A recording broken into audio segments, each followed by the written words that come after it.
Good afternoon, just getting done. We're supposed to get some cool weather. It's going to be welcome. I wanted to discuss something real quick. Because of my domestic situation, I've been experimenting with alternates and configuration on vehicles to bring the my value to my customers to go mow. To put it more simple.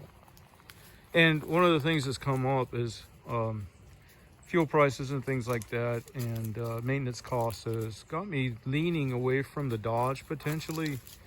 Now it's a 3/4 ton commercial chassis. It's not the pickup truck frame.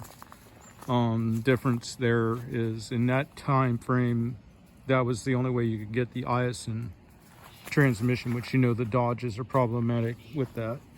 And to be fair, the Colorado that you're seeing there is a 1/4 ton. So you're talking 3/4 ton versus 1/4 ton. But also, in the interest of openness, that is a commercial chassis Colorado in a way, but only in that it was only offered with that configuration of standard cab with the long frame that was on the quad cab or extended cab truck. And only offered as a incomplete vehicle title, same as the Dodge. Now, when you're insuring, the Colorado doesn't trigger any issues. The Dodge, however, they'll ask if you made any modifications. A lot of companies initially will tell you, well, we can't insure that vehicle if they're only doing, passenger cars. But the key thing to know is you present that, yes, I've made a modification. I put a pickup bed on it or a flatbed. That converts it from a commercial vehicle for their database requirements to a personal vehicle.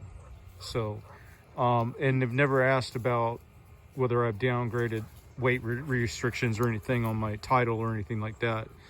But anyway, also as an expense, the Dodge is need new batteries, and running diesel's more expensive a little bit. It's a heavier truck, but you get so much capability. I mean, let's walk over towards there. Come on, Bodie and Charlie. You do get a lot of capability with it. Well, you got more space with the 4 doors. It's a tradesman, so it has vinyl and plastic interior, rubber mats, WeatherTechs. Disregard any phone numbers you see on it because that company is defunct on the fabrication of the bed. As it turns out, it does hold and haul very easily all my mowers, the 72s and the 60s. If I got a stretched out machine like the newer hyperdrives and stuff, I'd probably have to take the toolbox out and change my pallet that traps the front wheels there. So it had to probably make some configuration changes, and I wouldn't really want to do that. I love that toolbox. It holds so much. Versus this, it will hold both my 72s and my 60-inch mowers, older short chassis machines. But the 60s, it will haul pretty much stock. In the 72s, for the weight of this suspension setup, I cannot really haul the 72s at factory weight. But that doesn't really apply to me because all my machines are significantly weight reduced. So it only can haul that with air shocks, because this frame and suspension isn't significantly bigger or better than a regular Colorado. So it's using air shocks, and then it's also got the Sumo springs.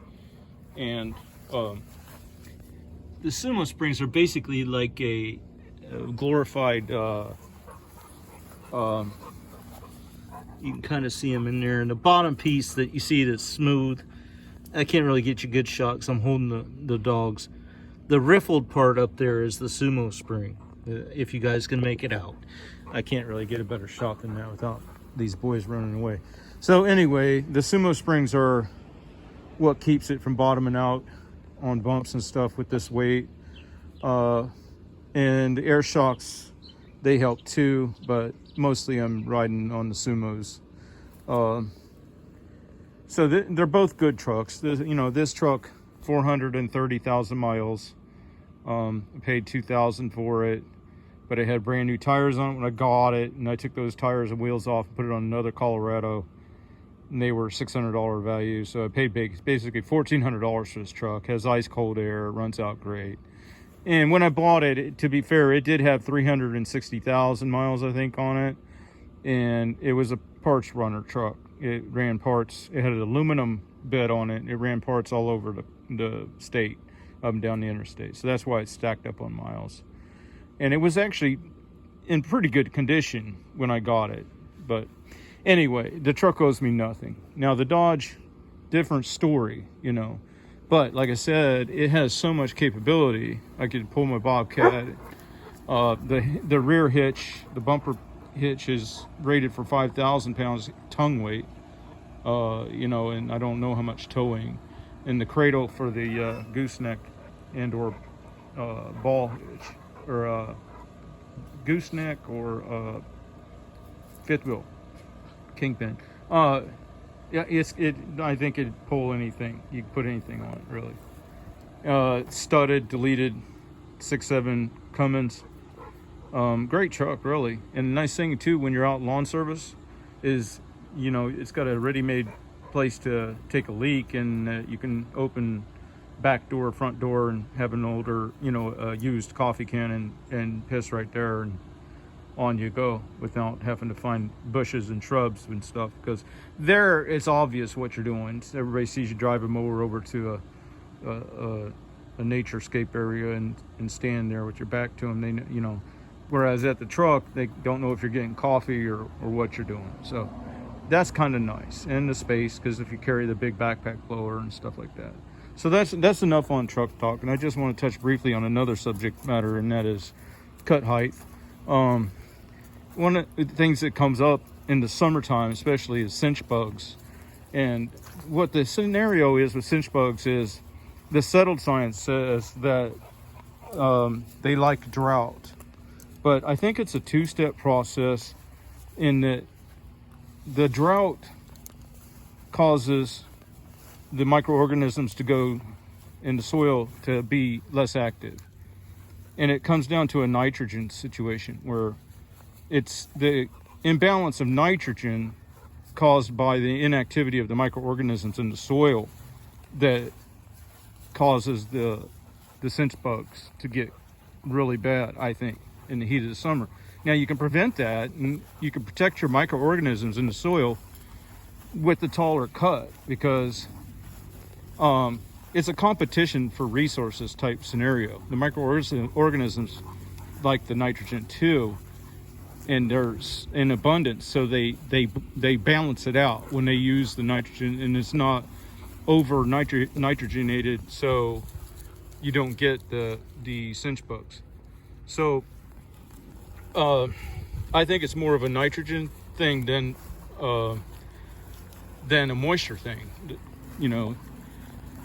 and that just goes towards what I've always been saying about the cut height, because with the taller cut height, you get to collect dew from the atmosphere with the surface area of the plant, and you can retain the moisture long enough. I had a guy tell me when he went from watering once per day down south to 3 times, he overcame his cinch bug problem. Well, there you're taking resources from food crop production and everything. So another thing that I noticed with the lawns that are focused on preserving the microorganisms and not letting them get bleached out by the sun, is that when the boys go to the bathroom, the next day you literally can't find any evidence. I mean, it's gone. It's unless it's real dry that week or something, but it's just utilized by the lawn.